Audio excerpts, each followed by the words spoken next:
نحمده ونصلي ونسلم على رسوله الكريم اما بعد فاعوذ باللہ من الشیطان الرجیم بسم اللہ الرحمن الرحیم السلام علیکم ورحمۃ اللہ وبرکاتہ۔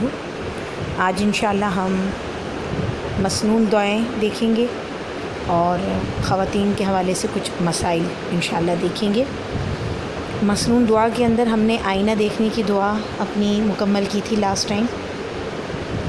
آج ہم آگے بڑھیں گے انشاءاللہ، اور ہم کیونکہ ہماری یہی ترتیب ہوتی ہے کہ ہم اٹھتے ہیں اور اس کے بعد بیت الخلاء وغیرہ جانے کے بعد تیار ہوتے ہیں آئینے کے سامنے، اور پھر اس کے بعد ہم کچھ کھانا پینا کرتے ہیں، چاہے وہ ناشتہ ہو یا جو بھی ہو۔ تو آج ہم انشاءاللہ کھانے سے پہلے کی دعا دیکھیں گے۔ بسم اللہ وعلی برکت اللہ، میں نے اللہ کے نام اور اس کی برکت کے ساتھ کھانا شروع کیا۔ اس کے بعد جب ہمارا کھانا بیچ میں پہنچتا ہے اور ہمیں یاد آ جائے کہ ہم نے شروع میں بسم اللہ نہیں پڑھی تھی، ہم بھول گئے ہیں۔ اچھا، اس میں دو چیزیں ہیں، ہم بسم اللہ الرحمن الرحیم بھی پڑھ سکتے ہیں، اور بسم اللہ وعلی برکت اللہ اس کی اصل دعا ہے کھانے سے پہلے کی۔ ان دونوں کو اگر ہم بھول جائیں اور ہم کھانا شروع کر دیں تو جب بھی ہمیں درمیان میں یاد آ جائے تو پھر ہم اس وقت پڑھیں گے بسم اللہ اولہ و آخرہ، اللہ کا نام لیتی ہوں اول میں اور آخر میں، یعنی اللہ کا نام میں نے لے لیا شروع میں بھی اور آخر میں بھی۔ انشاءاللہ اللہ ہمیں کھانے کے ہر مضر اثرات سے محفوظ فرما لے گا انشاءاللہ۔ جب ہمارا کھانا مکمل ہو جائے تو الحمد للہ الذی اطعمنا وسقانا وجعلنا من المسلمین، تمام تعریف اللہ ہی کے لیے ہیں جس نے مجھے کھلایا پلایا اور مسلمانوں میں سے کیا، الحمدللہ۔ یہ تینوں دعائیں ہمیں نماز کی کتابوں میں بآسانی مل جائیں گی۔ اب تو آپ نیٹ پہ سرچ کریں گے تو اس پہ بھی مل جائیں گی۔ ان کو یاد کرنے کی کوشش کر لیجئے۔ جیسے میں نے شروع میں بھی کہا تھا کہ اگر ہم پورا دن مسنون دعاؤں کے ساتھ گزارتے ہیں تو گویا کہ ہم پورے دن عبادت کر رہے ہیں، پورے دن ہم اللہ کے ساتھ تعلق کے اندر ہیں۔ ظاہر ہے جب ہم بیت الخلاء گئے، واپس آئے، آئینہ دیکھا، کھانے بیٹھے، کھانا ختم کیا، سواری میں بیٹھ رہے ہیں، گھر سے نکل رہے ہیں، گھر میں آ رہے ہیں، جو کام کر رہے ہیں ہم دعا پڑھ رہے ہیں۔ اس کا کیا مقصد ہے؟ اس کا مقصد یہ ہے کہ ہماری جو لو ہے وہ اللہ کی طرف لگی ہوئی ہے، ہمارا ذہن اللہ کی طرف رجوع اللہ ہے، گو کہ ہم اپنے کام سارے کر رہے ہیں۔ جیسے مثال کے طور پہ ہم بازار جا رہے ہیں تو بازار جانے کے لیے حدیث مبارکہ کا مفہوم ہے جس کے اندر بتایا گیا کہ چوتھا کلمہ ہم بازار کے اندر جب جا رہے ہیں اور بازار میں کوئی چیز خرید رہے ہیں تو خریداری کے دوران مسلسل چوتھے کلمے کا ورد رکھیں، لا الہ الا اللہ وحدہ لا شریک لہ لہ الملک و لہ الحمد یحیی و یمیت وہو حی لا یموت ابدا ابدا ذو الجلال والاکرام بیدہ الخیر وہو علی کل شیء قدیر۔ یہ انشاءاللہ جس دن ہماری کلمے کی باری آئے گی تو ہم چوتھا کلمہ سیکھیں گے انشاءاللہ۔ تو ہم خریداری اپنی کر رہے ہیں، کپڑے لے رہے ہیں، میک اپ لے رہے ہیں، جیولری لے رہے ہیں، شوز لے رہے ہیں، اور اس کے دوران یہ دعا پڑھ رہے ہیں تو گویا کہ ہم مسلسل عبادت کے اندر ہیں۔ اب گھر میں بھی جب ہم مستقل دعائیں پڑھ رہے ہیں تو ہم گویا کہ مستقل عبادت کے اندر ہیں۔ اور اگر ہمیں بار بار میں یہ بات یاد دلاتی ہوں کہ اگر ہمیں عربی میں نہیں بھی یاد ہو رہی تو کم از کم اردو میں ان کے مفہوم ضرور یاد رکھیں۔ مثال کے طور پہ کھانا کھانے بیٹھیں، بسم اللہ پڑھ لی اور اس کے بعد دل میں ارادہ کر لیا کہ اے اللہ میں تیرے نام اور تیری برکت کے ساتھ کھانا شروع کر رہی ہوں۔ کھانا ختم کر لیا، اے اللہ تیرا احسان ہے، ساری تعریفیں تیرے لیے، تو نے مجھے کھانے کے لیے دیا، تو نے مجھے پینے کے لیے دیا، اور تو نے مجھے الحمدللہ مسلمانوں میں سے بنایا۔ تو یہ تھا ہماری مسنون دعائیں جو نبی کریم صلی اللہ تعالیٰ علیہ وآلہ وسلم کی جانب سے ہمیں تحفتاً حاصل ہوئی ہیں۔ اب اس کے بعد ہم دیکھیں گے آج انشاءاللہ مسائل کے حوالے سے۔ آج ہم تھوڑے سے پاکی ناپاکی کے مسائل دیکھ لیتے ہیں۔ بہت زیادہ سوالات آ رہے تھے اس حوالے سے، تو میں نے سوچا کہ سب سے پہلے مسائل میں سے ہم اس کو دیکھتے ہیں انشاءاللہ۔ اب معاملہ یہ ہے کہ جیسا کہ جب ہم نے دوسرے پارے کا ترجمہ تفسیر دیکھا تھا تو اس کے اندر ہم نے بات کی تھی کہ اللہ فرماتا ہے کہ نبی کریم صلی اللہ تعالیٰ علیہ وآلہ وسلم سے جب سوال ہوتا ہے کہ وَيَسْأَلُونَكَ عَنِ الْمَحِيضِ کہ حیض کیا ہے، پیریڈز کیا ہیں، تو اللہ نے جواب دیا قُلْ هُوَ أَذًى فَاعْتَزِلُوا النِّسَاءَ فِي الْمَحِيضِ کہہ دیجئے کہ یہ اذیت ہے، یہ تکلیف ہے، یہ بیماری ہے عورتوں کے لیے، بس تم ان سے دور رہو۔ اب اس کے اندر جو ہم روایات جوڑنے کی کوشش کرتے ہیں کہ حضرت بی بی حوا نے شاید کچھ کھا لیا تھا جس کی وجہ سے عورت کے ساتھ یہ معاملہ لگا دیا گیا، یا پھر عورت سے کوئی غلطی ہوئی تھی، یا پھر عورت نے کوئی ایسا کام کیا ہے، ایسا کچھ بھی نہیں ہے۔ حضور نبی علیہ الصلوۃ والسلام سے پوچھا صحابہ نے، اللہ نے واضح جواب دے دیا کہ یہ ایک بیماری ہے، ایک تکلیف ہے، ایک دورانیہ ہے۔ جیسے انسان کی زندگی میں بعض چیزوں کا دورانیہ آتا ہے، بالکل اس طرح اللہ نے عورت میں اس کا ایک دورانیہ رکھا ہے، اور یہ صرف ایک ایسا نہیں ہے کہ صرف یہ ایک پیریڈ ہے، اس کو گزر جانا ہے، بلکہ اس کے پیچھے بہت ساری حکمتیں ہیں، بہت ساری اللہ کی ہمارے لیے حکمتیں پوشیدہ ہیں۔ اولاد کا سلسلہ جاری ہوتا ہے، پھر ہمارے جسم کی صفائی ہوتی ہے، پھر اس کے بعد سب سے بڑھ کر جو علماء کرام فرماتے ہیں کہ عورت کے ساتھ اللہ نے اتنا بڑا انعام فرمایا ہے کہ آپ کو معلوم ہے کہ ان دنوں میں نماز معاف ہے، تو عورت اپنے گھر کے کاموں میں اتنی گھری ہوئی ہوتی ہے، بچوں کو دیکھنا ہے، گھر دیکھنا ہے، گھر کے کام دیکھنے ہیں، شوہر کو دیکھنا ہے، سارا مینیج کرنا ہے، جس کی وجہ سے عورت دماغی طور پہ بھی جسمانی طور پہ بھی بہت زیادہ پریشر میں آ جاتی ہے۔ مرد حضرات باہر کا پریشر لیتے ہیں، باہر کا کام کرتے ہیں، لیکن ان کا کام ایک نہج پہ ہوتا ہے۔ مثلاً اگر انہوں نے آفس جانا ہے تو پھر آفس ہی دیکھنا ہے، اگر انہوں نے کاروبار کرنا ہے تو کاروبار ہی دیکھنا ہے۔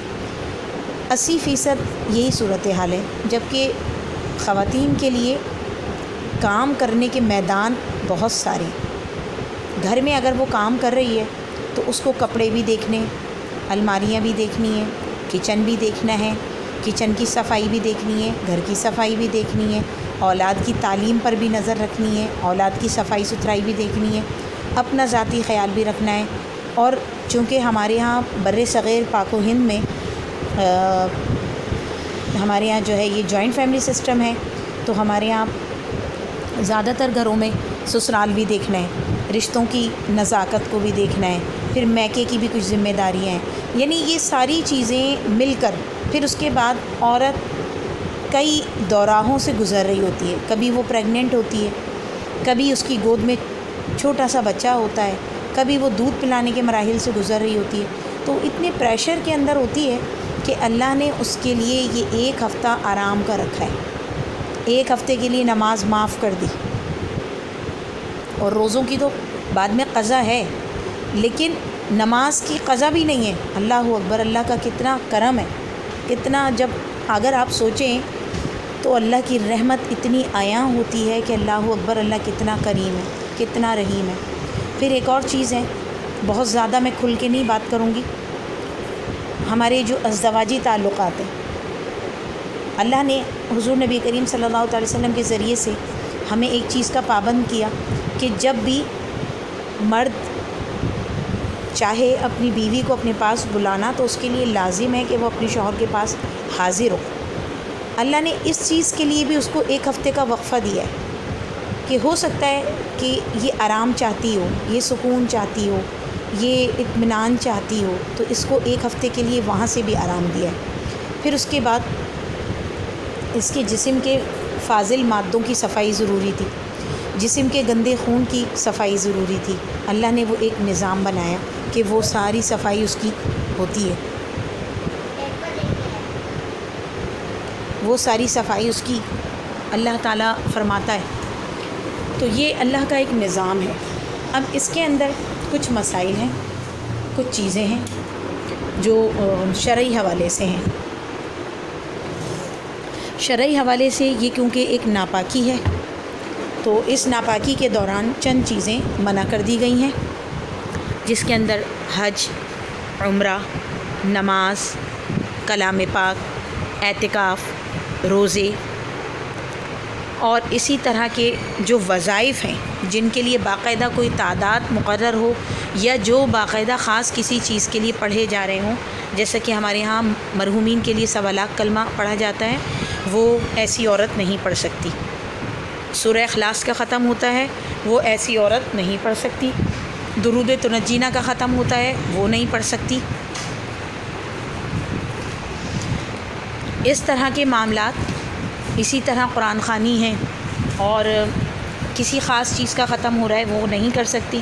اس کے علاوہ تسبیحات پڑھ سکتی ہے، کھلی تسبیح جس کے اندر کوئی تعداد متعین نہ ہو۔ مثال کے طور پہ درود پاک پڑھنے کا دل چاہتا ہے، پڑھ سکتی ہے، استغفار پڑھ سکتی ہے، پہلا کلمہ کھلا پڑھ سکتی ہیں بغیر کسی تعداد کے۔ اس کے علاوہ قرآن کی جو دعائیں ہیں وہ دعاؤں والی آیات، جیسے ربنا آتینا، ربنا اغفر لی، ربنا حب لنا، ربنا افرغ علینا، ربنا اتمم لنا، ربنا وابعث فیہم، اس طرح کی جتنی بھی دعائیں ہیں وہ بطور دعا کی نیت سے پڑھ سکتی ہیں۔ جو صبح شام کے اذکار ہیں جیسے آیت الکرسی اور معوذتین جو کہ دم کرنے کے لیے ہم کرتے ہیں وہ کر سکتی ہے۔ اس کے علاوہ خدا نخواستہ قرآن کریم گر گیا یا پھر کسی نے کسی غلط جگہ پہ رکھ دیا ہے تو اپنے کپڑوں سے ہٹ کے، مثال کے طور پہ جو تینوں کپڑے ہم نے پہنے ہوئے ہیں، شلوار قمیص دوپٹہ، اس سے ہٹ کے کسی اور کپڑے سے وہ قرآن پاک بھی بوجہ مجبوری اٹھا کے رکھ سکتی ہے۔ اچھا، بعض جگہ یہ مسئلہ آتا ہے کہ بعض لوگ یہ کہتے ہیں کہ جو حافظ قرآن بچیاں ہیں وہ موٹے دستانے پہن کے یا کوئی کپڑے سے پکڑ کے قرآن پاک پڑھ سکتی ہیں۔ حنفی مسلک میں اس کی اجازت نہیں ہے۔ آج انشاءاللہ ہم مسلک حنفیہ میں اس کی تجوید دیکھیں گے۔ عورت نہ زبان سے تلاوت کر سکتی ہے، نہ ہی پکڑ سکتی ہے، نہ ہی دیکھ کے وہ باقاعدہ اس کو تلاوت کر سکتی ہے۔ اگر وہ معلمہ ہے، ٹیچر ہے، پڑھاتی ہے تو پھر وہ ایک ایک ورڈ کر کے اپنے اسٹوڈنٹ کو پڑھا سکتی ہے۔ اچھا، اب بات آ جاتی ہے پیریڈس کے دنوں کے حوالے سے۔ ہم اسٹیپ بائی اسٹیپ چلیں گے انشاءاللہ۔ پہلے ہم دنوں کے حوالے سے بات کرتے ہیں۔ پیریڈس کے لیے اگر کسی کو صرف ایک دن بھی پیریڈس آتے ہیں تو وہ بھی 3 دن تک انتظار کرے گی۔ کم سے کم اس کی جو متعین میعاد ہے وہ 3 دن ہے۔ 3 دن سے پہلے پاک نہیں ہو سکتے آپ۔ اگر کسی کو 1 دن کا بھی معاملہ ہے تو وہ 3 دن 3 راتیں انتظار کرے، اور اگر کسی کو زیادہ ہے اس کی میعاد جو ہے وہ 3 دن، 5 دن، 7 دن اور آخری 10 دن، مختلف ہوتی ہے لوگوں کی عادت۔ تو 3 دن، 5 دن، 7 دن یا پھر 10 دن۔ 10 دن آخر ہے۔ 10 دن کے بعد بھی اگر آپ کو اسپاٹنگ ہوتی ہے یا پھر آپ کو ہلکا زیادہ یا جتنا بھی بہرحال آپ کو ناپاکی رہتی ہے، 10ویں دن آپ غسل کر لیں گے۔ غسل کرنے کے بعد آپ اپنی تمام تر احتیاط جو ہم پیریڈس کے دوران کرتے ہیں، کپڑوں وغیرہ کے حوالے سے وہ ہم ساری احتیاط کریں گے، اور اس کے بعد روزے بھی شروع کر دیں گے اور نماز بھی شروع کر دیں گے۔ اگر تلاوت اور سورہ ناس آپ کرنا چاہتی ہیں تو تلاوت بھی کر سکتی ہیں، لیکن اس کے لیے ایک واضح پر جب جادو کی کوشش کی گئی ہے وہ یہ ہے تو حضور نبی کریم صلی اللہ تعالیٰ علیہ وآلہ وسلم پر اللہ تعالیٰ نے یہ 2 نماز پڑھی، معوذتین تو کہا جاتا پاکی ہے کے دنوں میں تو ہم یہ کرتے ہیں نا کہ ہمارا وضو ہے تو ہم اسی سے مغرب پڑھ لیتے ہیں، لیکن اگر کسی کے ساتھ یہ والی صورتحال ہے یعنی 10 دن کے بعد ناپاکی ہو رہی ہے تو پھر اب وہ ہر نماز کے لیے تازہ وضو کرے گی، نیا اس کا ایک خاص طریقہ ہے، اور اپنا جو کپڑا بدلنے کا معاملہ ہے وہ بھی کرتے رہیں یا محسوس ہونا شروع ہو جائے کہ میرے ساتھ ہم آ جاتے ہیں کے مسائل ہیں، اور اس کی خاص نشانی ہوتی ہے کہ انسان بہت زیادہ بیمار رہتا ہے، تھکا ہوا رہتا ہے، بہت سوال آتے ہیں اس بارے میں اس کی طبیعت رہتی ہے، شادی میں جانا ہے یا بیچ میں عید آ گئی ہے یا کوئی دعوت آ گئی ہے یا ویسے ہی ہم نے گھر میں نیا کپڑا پہن لیا، بیمار تو بہت ہو، اب آپ نے جو نیا کپڑا پہنا اگر اس نئے کپڑے میں کچھ نہ آئے، کوئی ناپاکی مثال کے طور پہ دل میں درد ہو رہا ہے لیکن جب دل کی اور اگر اس میں کوئی ناپاکی نہیں لگی اس میں کچھ اور آپ نے اس کو یا 2 گھنٹے پہنا، 3 گھنٹے پہنا، 4 گھنٹے پہنا، تب بھی وہ کپڑا ناپاک نہیں ہوا۔ یا پھر اسی طرح اور بہت سے دیگر معاملات ہیں جن میں وضاحت کر دوں، اگر کوئی چیز لگ گئی ہے، کوئی دھبا لگ گیا ہے، کوئی ناپاکی لگ گئی ہے، تب تو ظاہر ہے وہ ناپاکی ہو گیا ہے،